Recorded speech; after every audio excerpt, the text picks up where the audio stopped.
Sorry মাম্মা, কাল থেকে আর হবে না। আজকে তো সানডে, কাল থেকে রোজ টাইম নিয়ে নেবো, ঠিক আছে?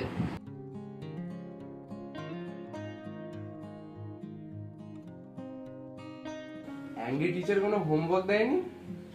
কোনো হোমওয়ার্ক দেয়নি? মিথ্যা কথা বলছে। চল হোমওয়ার্ক করে নেবো, চলো।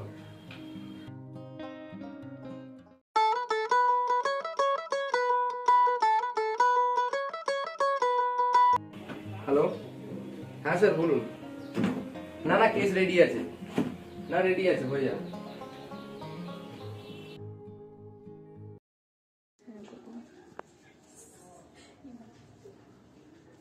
হ্যাঁ বলুন। অ্যাকচুয়ালি আমি ইধার স্কুলের টিচার, আমার নাম সোনালি সেন। এটা তোমার ম্যাম? আসুন আসুন, ভিতরে আসুন, ভিতরে আসুন। Thank you. বসুন। না ঠিক আছে, ইটস ওকে। আসলে ওর স্কুলে যেতে রোজই লেট হয়, তো সেই জন্যই আর কি। আসলে ম্যাম আমার কাজের জন্য না ওর স্কুল যাওয়াটা টাইমে হতে পারে না। কাল থেকে ও রোজ স্কুল যাবে টাইমে।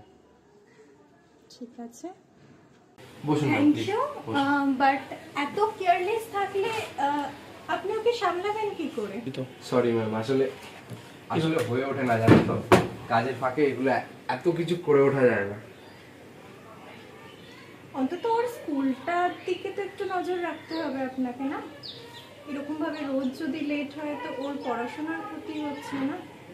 রোজ একটা করে ক্লাস মিস করছে, সেটা তো ঠিক না, না? ম্যাম আসলে রাত্রেবেলাটা আমার একটুখানি কাজের মধ্যে থাকি, তো তো ঘুমোতে লেট হয় সাধারণত, ওরও লেট হয় আমারও লেট হয়ে যায়, তাই সকালবেলাটা একটু উঠতে প্রবলেম হয়। আমি দেখছি ম্যাম, আমার আসলে রুটিনটা সেট আপ নেই, তো রুটিনটা করে নিয়ে আমি, ও আর লেট হবে না আজ থেকে। তো আপনার যদি সমস্যা হয় তো সেক্ষেত্রে আমি আপনার মেয়েকে নিয়ে যেতে রাজি আছি। আমি ইধাকে নিয়ে যাবো স্কুলে, আমি যাওয়ার কথা, যদি আপনার কোনো সমস্যা না থাকে। না না ম্যাম, কোনো সমস্যা হবে না, কাল থেকে আমি ওকে টাইমলি দিয়ে আসবো। ঠিক আছে, তাহলে আজকে আমি উঠি। হ্যাঁ, নমস্কার। আসুন। জীবনের সবচেয়ে অপমানজনক মুহূর্ত হচ্ছে তখন, যখন আপনি কাউকে কথা দিয়েছেন সকালে তাড়াতাড়ি যাওয়ার জন্য, আর আপনি অ্যালার্ম শুনতে পাননি।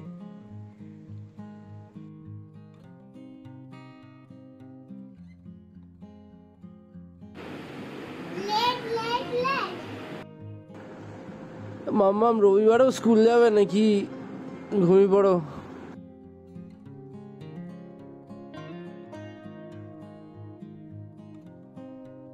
মাম্মাম, আজকে তোমার মিস ফোন করেছিল কেন?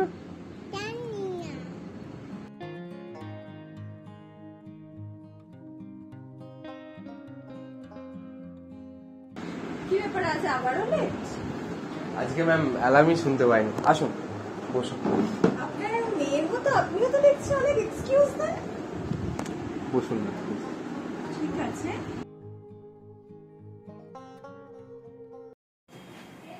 মাম্মা এদিকে এসো, ম্যাম এসছে, এদিকে এসো। তার মানে নিজে করে করে ঘুমান আর মেয়ের নামে দোষ? না ম্যাম, আজকে একটু উঠতে লেট হয়ে গেছে, ও কাল থেকে টাইমে স্কুলে যাবে। ঠিক আছে ঠিক আছে, থাক থাক, অনেক হয়েছে। আমি কাল থেকে ইধাকে স্কুলে নিয়ে যাব। ম্যাম মারবে তো? হ্যাঁ, আমি কাল থেকে ইধাকে স্কুলে নিয়ে যাব। কি ইধা যাবে তো আমার সাথে স্কুলে?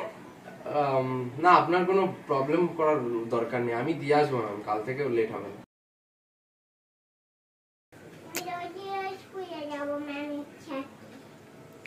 ঠিক আছে, তুমি তাহলে আমার সাথে স্কুল যাবে, ওকে?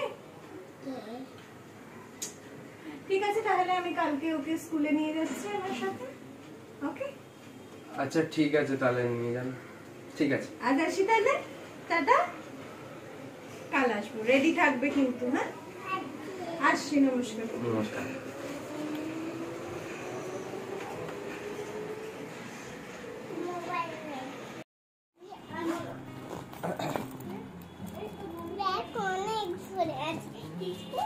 ঠিক আছে মাম্মাম, ম্যাডামকে বেশি ডিস্টার্ব করবে না, ঠিক আছে? ওকে, ঠিক আছে, ম্যামকে বেশি ডিস্টার্ব করবে না, শান্তিভাবে যাবে পাপা। হ্যাঁ, এখানে এসো, কোনো জ্বালাতন করবে না, শান্তিভাবে স্কুল যাবে, তাড়াতাড়ি আসবে। হ্যাঁ বলবো? ওকে মাম্মা? হ্যাঁ ম্যাম, আসুন। রেডি? হ্যাঁ, চলো আসো। যাও। ওকে। যা ম্যামের সাথে চলে যা। Thank you ma'am. চলো।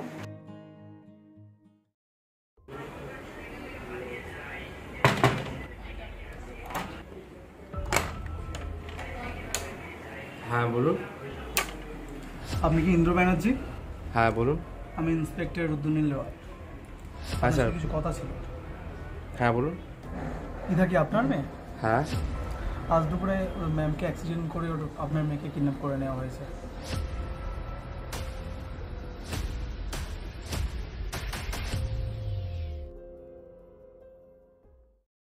এদিন জল খান।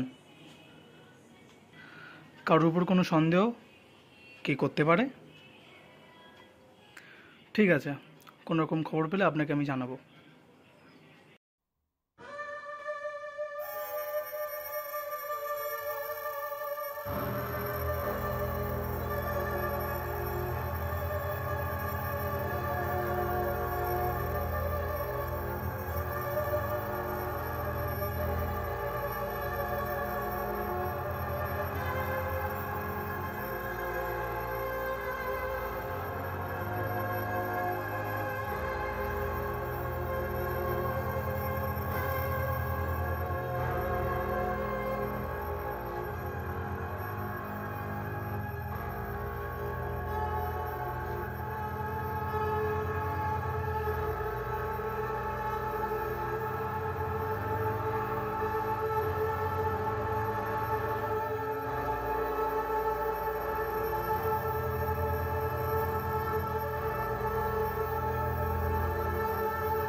সরি, প্লিজ আমাকে ক্ষমা করে দিন।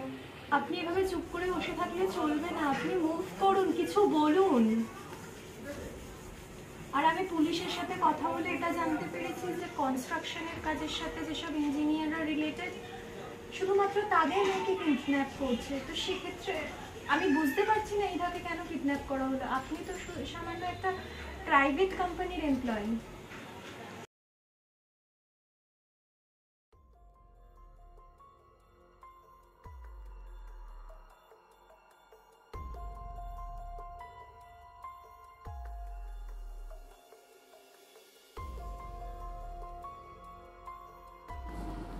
ভাই, আমাদের সমস্ত কল ট্রেস করা হচ্ছে, তাই জন্য তোকে চিঠি লিখতে বাধ্য হচ্ছি।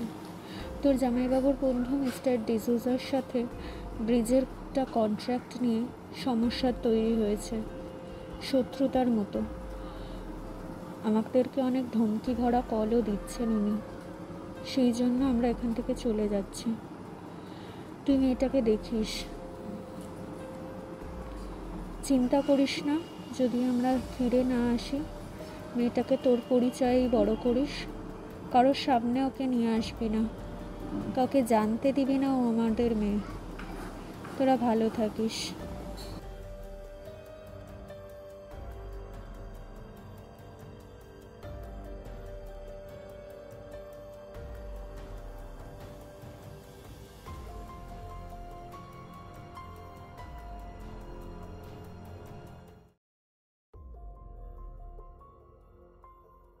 ইরা আমার মেয়ে না। মানে?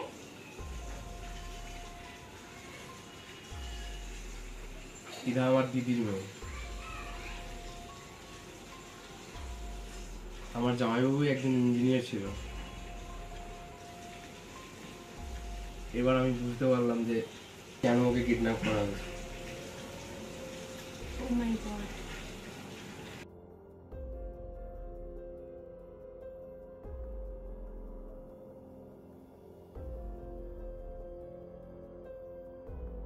তো কিছু মনে পড়লো আপনাদের? দেখুন, আপনারা একটু তাড়াতাড়ি করুন, কারণ দিন দিন যা লাশের খবর পাচ্ছি আমরা, একদিন পরেই লাশ পাওয়া যাচ্ছে। আরে আপনার ইমোশনে বুঝতে পারছি, নিজেকে একটু সংযোজন করুন। যখন করলে চলবে না না, ঠিক আছে, সরি সরি। ওকে ওকে। সো আপনি প্লিজ আমার মেয়েকে এনে দিন। হ্যাঁ, আমরা অনেক আমার আর কিছু প্লিজ লাগবে। আমরা আপনার কাছে রিকোয়েস্ট করছি। যতটা সম্ভব ব্যবস্থা করছি। আচ্ছা আচ্ছা, এক্ষুনি যাচ্ছি। এই মুহূর্তে একটা বডি পাওয়া গেছে, আমি এক্ষুনি বেরোতে হবে আমাকে।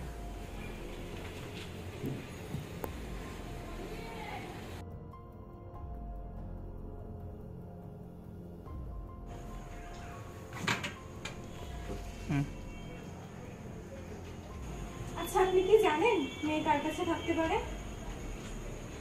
একটু মনে করার চেষ্টা করুন। আপনি প্লিজ একটু আমাকে একা ছেড়ে দিন। আপনি আসুন, আপনি অনেক করেছেন, আপনি যান, আমাকে একটু একা থাকতে দিন। যান প্লিজ ম্যাডাম।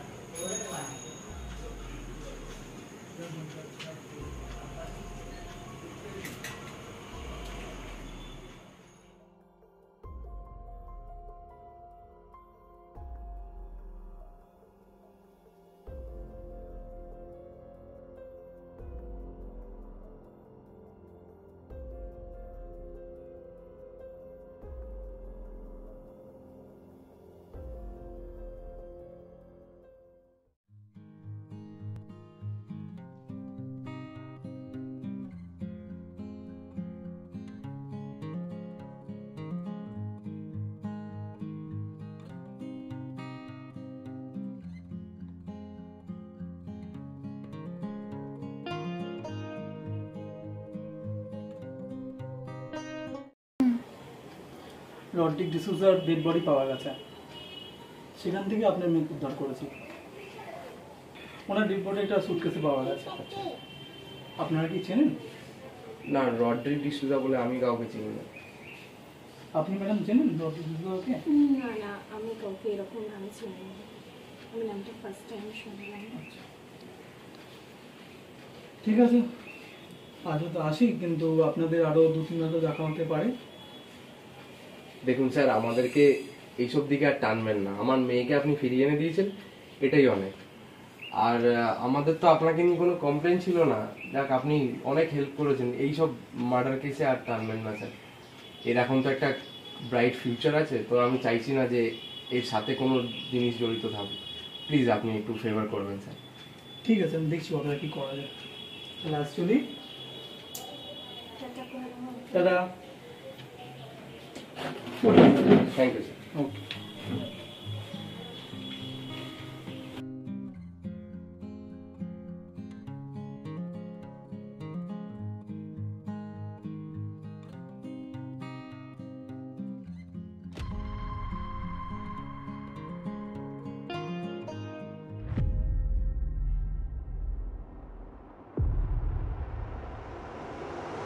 তোর জামাইবাবুর বন্ধু মিস্টার ডিসুজার সাথে ব্রিজের একটা কন্ট্রাক্ট নিয়ে সমস্যা তৈরি হয়েছে।